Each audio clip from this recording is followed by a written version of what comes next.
अब तक हिंदी में हम लोगों ने गद्य से 2 पाठ भारतवर्ष उन्नत कैसे हो और माँ का प्रभात वर्णन, काव्य में कबीरदास और सूरदास, संस्कृत में वंदना और प्रयागा और कथा भारती में 2 पाठ बलिदान और आकाशदीप पढ़ लिया। इतने पाठ पूरे हो चुके हैं। इसके साथ ही आपके पाठ्यक्रम में एक नाटक है आन का मान। मैं आप सभी लोगों से आग्रह करता हूं कि आन का मान नाटक पढ़ लें। आप प्रथम अंक पढ़ लें।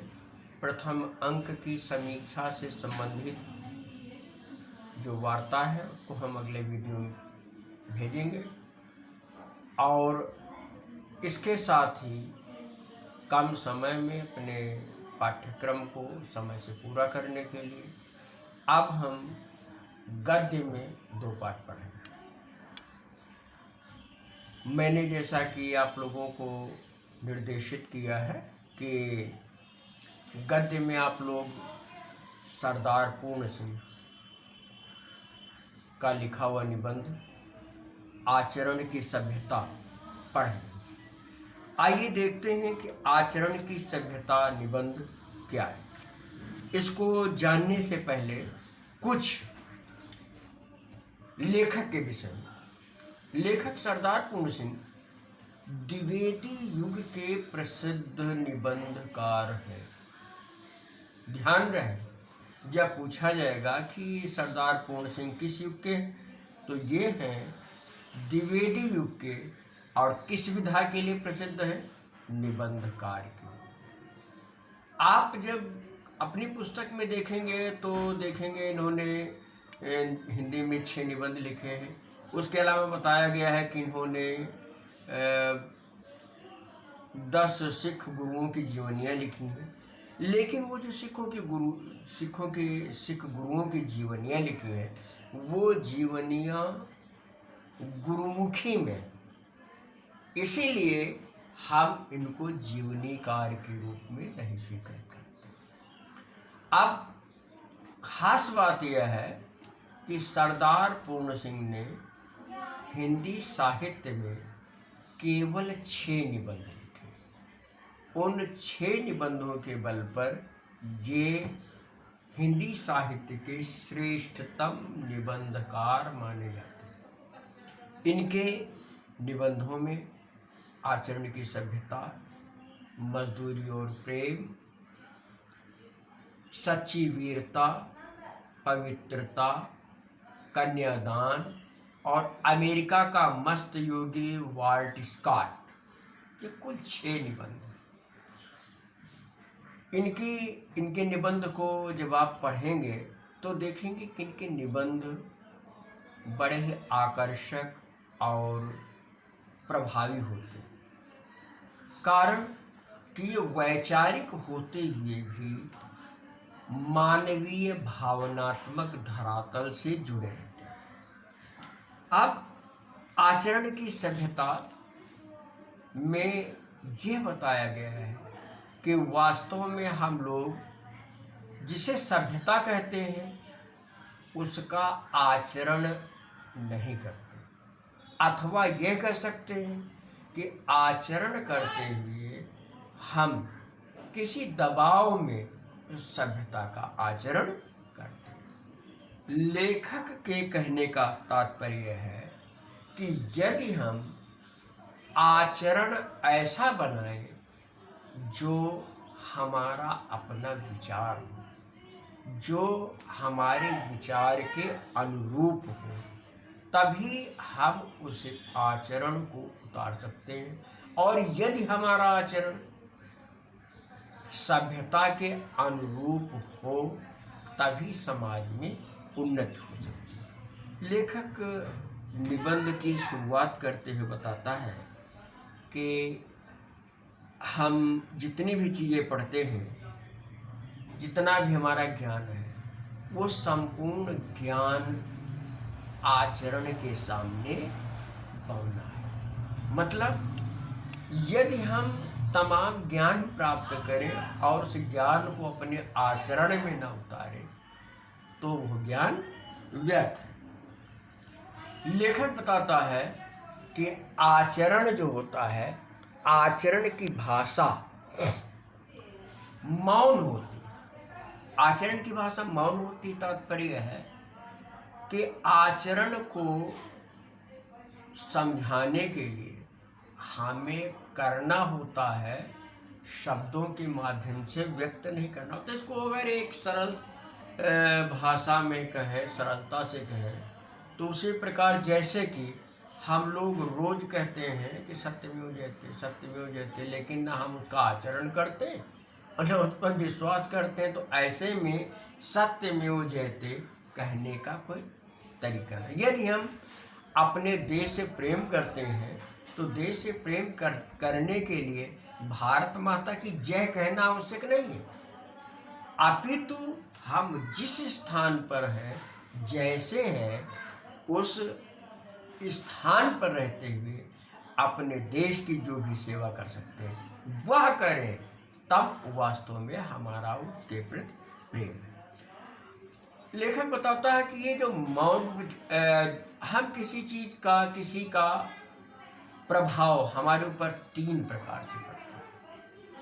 हाँ, एक तो हम आत्मचिंतन के द्वारा करते हैं, मनसा।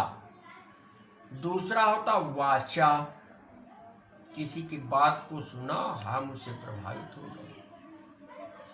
तीसरा होता कर्मणा, किसी के कर्मों को हम देखते हैं, हाँ, कर्मों से प्रभावित होते और उसके समान जीवन जीते हैं। अगर ऐसा करते हैं तो वह आचरण है। यदि हम आचरण में किसी ज्ञान को प्रयोग करते हैं तो वही हमारे जीवन को और दूसरों के जीवन को प्रभावित करता है। लेखक बताता है, एक उदाहरण देता है कि जैसे यदि हम किसी फूल को देखते हैं, उसकी सुंदरता से प्रभावित होते हैं और प्रभावित होने के कारण हम उसको देखते रह जाते हैं, ये बात है। दूसरी बात यह कि कोई कहता है कि ये फूल बड़ा सुंदर है और हम उसकी बात से प्रभावित होकर के एक फैशन की तरह अपने गुलदान में फूल को सजा लेते हैं। तो दोनों में अंतर यह है कि पहले वाले में आत्मसंतुष्टि है और दूसरे वाले में कोई आए तो हम वैभव का प्रदर्शन करेंगे, देखो ये हमारे यहाँ। अच्छा, लेखक बताता है कि यह प्रवृत्ति जो आचरण की है एक दिन में नहीं हो सकती। तो उदाहरण देता बताता है कि देखो हिमालय पहाड़ जो बना है, हमने विज्ञान में पढ़ा कि जहाँ पर हिमालय पर्वत है वहाँ कभी सागर था और धीरे धीरे करके एक कण आए और फिर धीरे धीरे करके पर्वत ऊपर उठता गया और आज विश्व का सबसे ऊंचा पर्वत बन गया। आज उस पर उसके नैसर्गिक सुंदरता को देखकर, उसकी प्राकृतिक सुंदरता को देखकर हम प्रभावित होते हैं। लेकिन लेखक बताता है कि वो एक बताता है कि प्रकृति ने एक एक कण को समुद्र के जल में डुबोकर अपने हथौड़े से गढ़ा, तब आज हिमालय पर्वत बना। मतलब हम एक जीवन के प्रत्येक भाग को, जीवन के प्रत्येक क्षण को प्रयोग करते हैं और उस प्रयोग के द्वारा ही हमारा आचरण बनता है। लेखक आगे बताता है कि अगर कोई यह कहे कि भाई आचरण को बनाने के लिए हमारे पास तमाम किताबें हैं, धार्मिक पुस्तकें हैं जो हमें नैतिक बनाती हैं, तो वो कहता पुस्तकों में लिखे नुस्खों से तो और अधिक बदहाली हो जाती। यानी एक कहता है ऐसा आचरण सही है, दूसरा कहता ऐसा आचरण सही है, और वो जो आचरण बता रहे हैं तो पुस्तकों में लिखा हुआ आचरण आडंबर मात्र बन करके रह जाता है। तो लेखक आगे कहता है कि आचरण एक ऐसी चीज है जो किसी के शब्दों से नहीं प्रभावित होती। वो एक उदाहरण देता है कि किसी का आचरण वायु के झोंके से हिल जाए तो हिल जाए, परंतु साहित्य और शब्द का गोलंदाजी और आगी से उसके सिर का एक बाल बांका नहीं होता। यानी अगर किसी को शब्दों के माध्यम से उसका आचरण सुधारने की बात कही जाए तो वो नहीं सुधर सकता। इसके बजाय यदि वह किसी के आचरण से प्रभावित हो जाए, अब यहाँ पर मैं समीचीन समझूंगा बुद्ध और अंगुलीमाल का उदाहरण आप लोगों ने पढ़ा होगा कि बुद्ध की करुणा और उनके साहस को देखकर अंगुलीमाल उनके सामने नतमस्तक हो जाता है। और यही नहीं, वाल्मीकि के विषय में देखा जाए तो वाल्मीकि को नारद उपदेश देते हैं कि तुम ये पाप कर्म ना करो, ठीक नहीं है, वो नहीं मानता है। लेकिन जब वो अपने घर वालों के पास जाता है, जब उसको पता चलता है कि मेरे इस पाप कर्म में कोई शामिल नहीं है, तो फिर उसका आचरण बदल जाता है। मतलब क्या हुआ कि यह स्थिति तब हो सकती है जब हम उसके आचरण से या आचरण के द्वारा ही प्रभावित होकर हम आचरण को परिवर्तित कर सकते हैं। अब लेखक कहता है कि किसके आचरण से प्रभावित हो सकते हैं, तो उदाहरण देता है कि जब मंदिर का पुजारी स्वयं ब्राह्मण हो, मस्जिद का मुल्ला स्वयं पैगंबर और रसूल, मतलब उनके जैसा अगर आचरण होगा तो उसकी बात का प्रभाव पड़ेगा। ऐसा नहीं कि हम कथनी मीठी खाण सी करनी विष के लोय, कथनी तज करनी करे विषय अमृत होए। हाँ, कबीर ने बताया है कि कहते तो हैं कुछ और करते कुछ और। ऐसे में ऐसे लोगों का कोई प्रभाव व्यक्ति पर नहीं पड़ता। लेखक बताता है कि संसार में जो कुछ भी है, हमारा आचरण हमारे अंदर विभिन्न प्रकार के विचारों के पकने के कारण होता है। एक उदाहरण देता है कि जैसे एक बीज जब तक मिट्टी के बीच में नहीं पड़ता और मिट्टी के बीच में पड़कर वो अपने अस्तित्व को सड़ा नहीं देता, तब तक वो पौधे के रूप में इस संसार की सृष्टि को नहीं देता। मतलब क्या हुआ, हम अपने मन में सोचते हैं, मन से तो सोचते हैं कि ऐसा होना चाहिए, और वैसा सोचते हुए जब करने का मौका आता है, अवसर आता है, तो विभिन्न विघ्न बाधाओं, शारीरिक सुख, सामाजिक अपमान, इन जैसी बातों के कारण हम उसे आचरण में नहीं उतार पाते। और जब आचरण में नहीं उतार पाते तो वह जो आचरण हम कर भी रहे हैं वह आचरण केवल और केवल हमारे द्वारा ओढ़ा हुआ आचरण है। अब इसके बाद लेखक बताता है कि स्थिति यह है कि हम पुस्तकों के द्वारा आचरण को सुधारने के प्रयास में लगे रहते हैं। वो बताता है कि वह आचरण जो धर्म संप्रदाय के अनुचित शब्दों को सुनाता है, हम में कहाँ, जब वही नहीं तब फिर क्यों न धर्म ये संप्रदाय हमारे मानसिक महाभारतों के कुरुक्षेत्र। मतलब जब वही नहीं तब फिर क्यों न वे संप्रदाय हमारे मानसिक महाभारतों के कुरुक्षेत्र। मतलब हम जो कुछ पढ़ते हैं उस पढ़ी हुई चीज को केवल अपने आचरण में आडंबर के रूप में ओढ़ते हैं, तो दूसरे का आचरण हमको अनुचित लगता है और हमारे मन दूसरे से द्वेष करते। मानसिक महाभारत से तात्पर्य है कि हम स्वयं को तो श्रेष्ठ मानते हैं और दूसरे को नीच हेय या कम मानते हुए उससे घृणा करते रहते हैं। लेखक आगे बताता है कि आचरण का विकास ही जीवन का परम उद्देश्य है। हाँ, और वो बताते हैं कि आचरण कोई भी व्यक्ति हो, वो आचरण अपने निर्णय से कर सकता है, अपने निर्णय के द्वारा आचरण को निर्धारित कर सकता है। वही आचरण उसका दृढ़ होगा तो तभी वह वास्तविक रूप से जीवन जी सकता है। एक उदाहरण देते हैं, वो कहते हैं कि बहुत बड़ा पूजा पाठ करना धार्मिक होना नहीं है। एक उदाहरण देते हैं कि जैसे एक व्यक्ति मान लीजिए हथौड़ा चला करके यंत्रों को गढ़ता है, तो अगर ठीक से अपना काम कर रहा है तो उसे मंदिर जाने की कोई जरूरत नहीं। एक किसान अगर अपना कार्य सही से करता है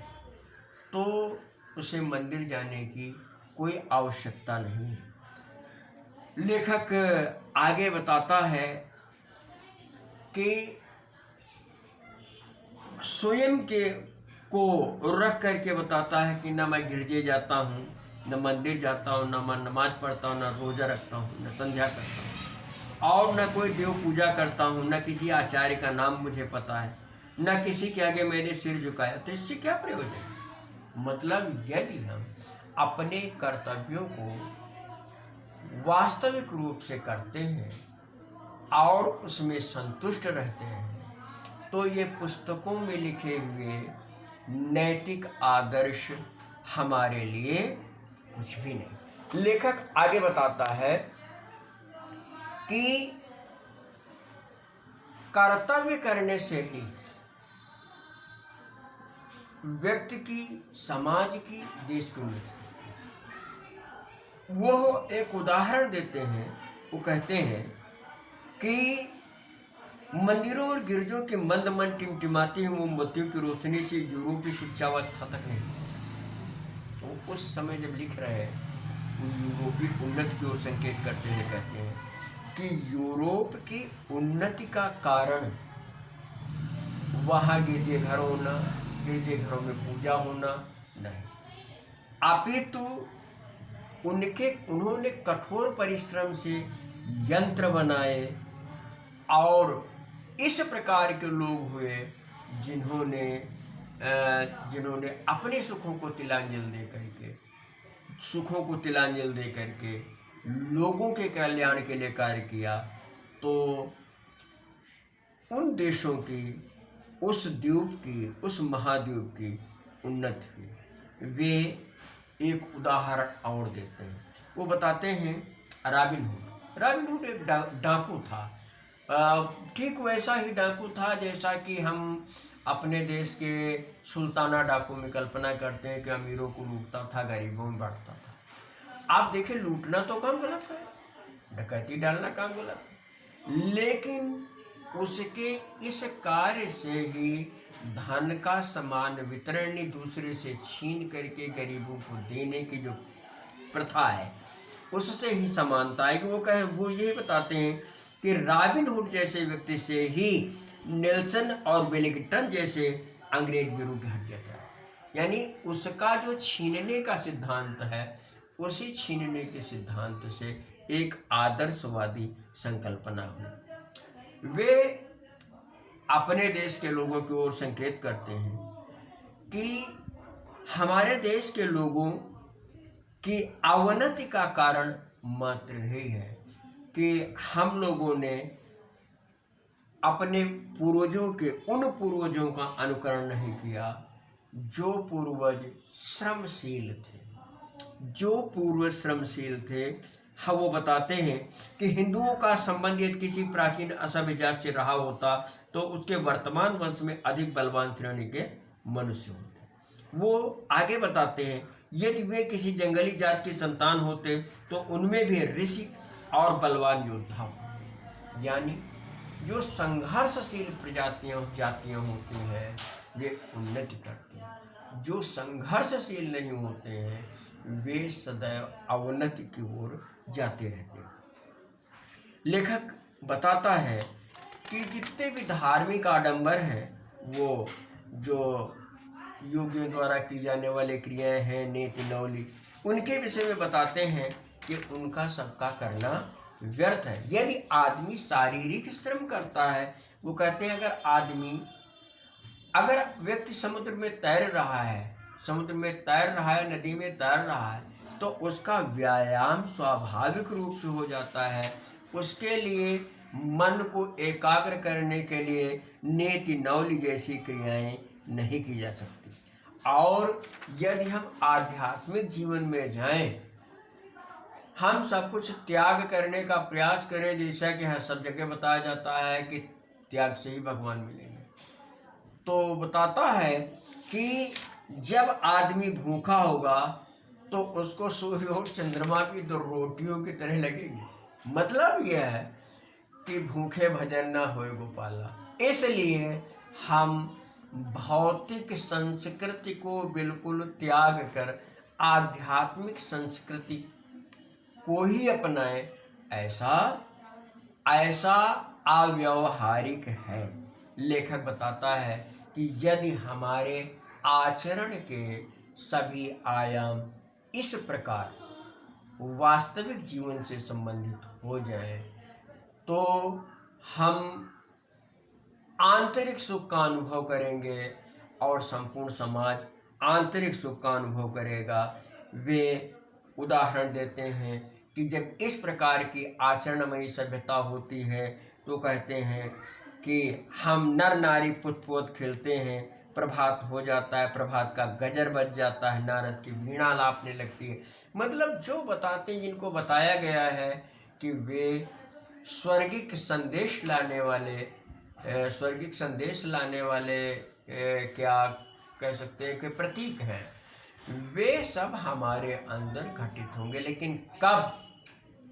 जब हम अपना आचरण स्वयं से विकसित करें और वह ओढ़ा हुआ आडंबर ना हो। नहीं तो ओढ़ा हुआ आडंबर सदैव केवल दबाव में होता है, उसको हम केवल तब तक करते रहते हैं जब तक हमारे ऊपर वह नैतिक या सामाजिक दबाव है। अब इस पाठ को आप लोगों ने पढ़ा होगा, तो अगर आप पढ़ेंगे तो निश्चय ही ये समझ में आएगा। लंबा सा निबंध है और इसके बाद हम इससे संबंधित लिखवाएंगे। धन्यवाद।